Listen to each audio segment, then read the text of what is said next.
over there. Yeah, just grab it and bring it over here. No. Yeah. Sure. Yeah, so, where was I? He was going over. Oh, yeah, what was a stall? A stall is a compartment in a stable or a shed for the accommodation of one animal. And what is a chariot?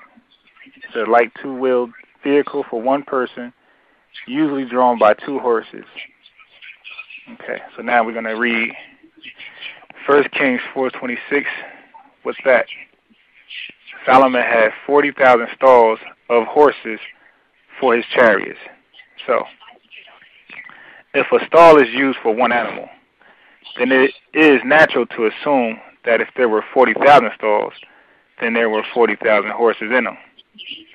So we know that there were 40,000 horses waiting for his chariots. Solomon never gave a number of his chariots. Real simple. The stalls was filled with horses. There was for his chariots. You know. So, 40,000 stalls of horses, 40,000 horses for his chariots. We don't know how many chariots. Then, 2 Chronicles 9:25 states, Solomon had 4,000 stalls for his horses and chariots. So, 1 Kings, the stalls were for his chariots with horses in them. 2 Chronicles, we have stalls with nothing in them for horses and chariots. So that's the difference. There has to be something in them if they have chariots in them, you know. No, it says 4. 40,000. It says 4,000 stalls of. No, you're mixing it up. You're mixing it up. Read the other one with. Okay, 2 Chronicles 9:25. I thought you had a Bible. My bad. 2 Chronicles 9:25 says this: Solomon had 4,000 stalls for horses and chariots. So nothing were in the stalls at this point because they were for the horses and chariots. The first one says 40,000 stalls of horses, so horses were in them. Chariots were not. They were for the chariots. So there was horses waiting in stalls for his chariots. And this one is stalls waiting for horses and chariots. Right? Hold on. So you got it? Yeah, I got the verse. All right. So we know, reiterate one more time, we know that the king says 40,000 stalls with horses in them, chariots not in them, they're waiting for the chariots. 2 Chronicles 9:25 says we have 4,000 stalls, nothing in them, they're waiting for horses and chariots. So what are you saying again? I'm trying to. Okay. I'm just saying what the scripture said. I'm just trying to get us on one accord, one understanding. Amos 3:3 says, we walk together because we agree. So I'm trying to agree so we can walk together. It says Solomon had 40,000 stalls of horses. So there were horses in these stalls, and they were for his chariots. Chariots were not involved yet. 2 Chronicles 9:25 says Solomon had 4,000 stalls. It don't mention anything in them this time. And they're waiting for horses and chariots. Right? Right. You know what I mean? Because the stalls were for horses. Right. It's not about how many stalls for horses. It's about how many stalls did he have. So is that it? So the question was, okay, a stall is just something you place horses in. Right. Okay. Now, to understand how many stalls did he have, did you know that he had dominion over the whole city? He had stalls all through the city.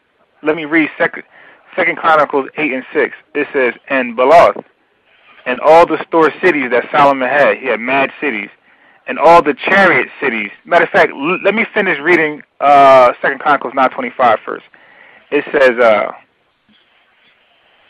let me get that, and then I'm going to read you how many stalls he had. He don't give a number because he had, I'm pretty sure, the stalls were used for the horses, for the chariots, in war.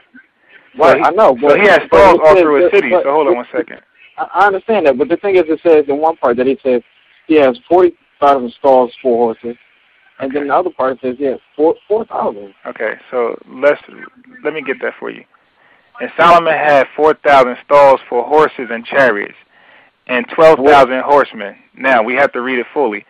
Whom he bestowed in the chariot cities and with the king at Jerusalem. So he had stalls all through the chariot cities. Okay, so how many stalls did he have? Well, he had many stalls throughout the cities.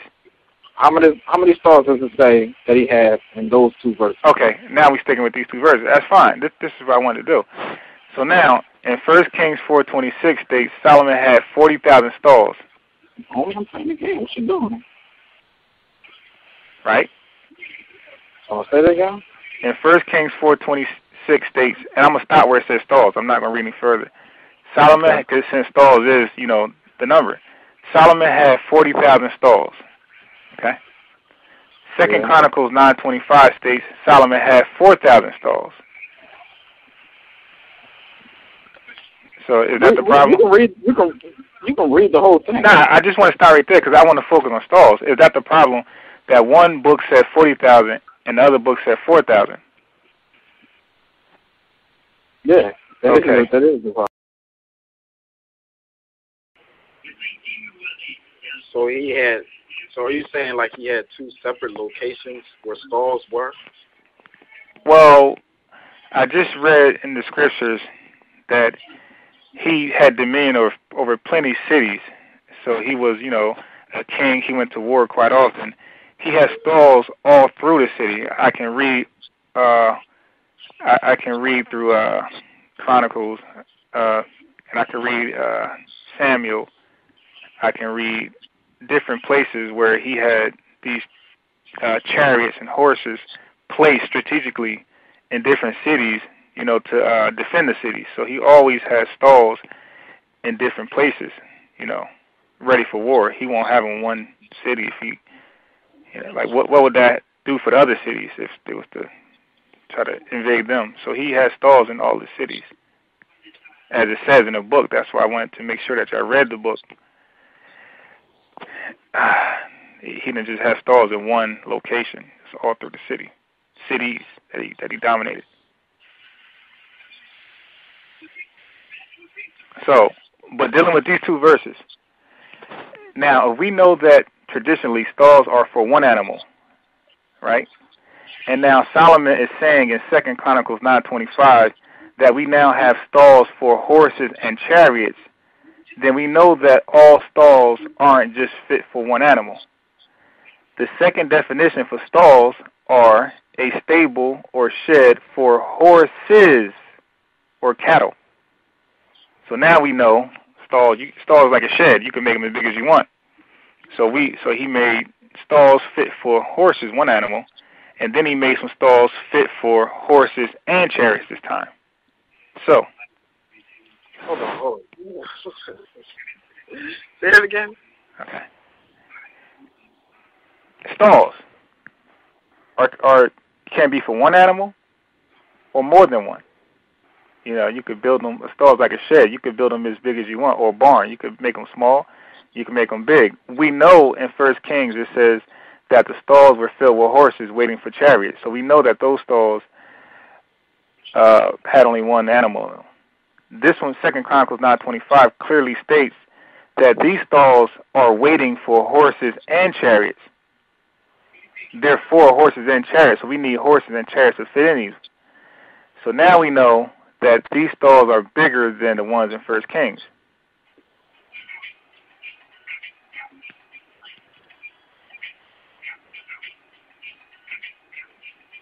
Okay?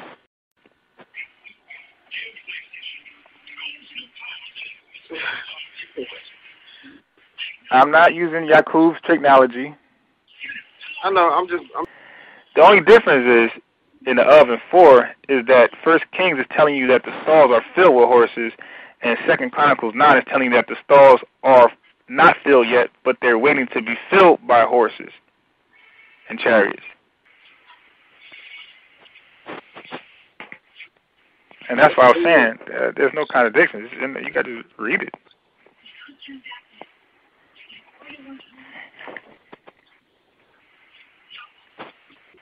Yeah, I guess. From the way you explain it, it seems like there's no contradiction. Now the problem is that the brother put his faith on the line. That's the problem. Look, that statement, "put your faith on the line," is really a foolish statement because just because you can or you can prove that this contradiction is not a contradiction, actually, doesn't mean that there are not other ones that exist. Okay. You just disprove this one. That is fair, but I specifically, if you go back, did you download the audio? No, I didn't. But I remember that part. I'm saying. All right. Well, you put the faith on the line, and he was like, "Yeah, I do remember that part." Right.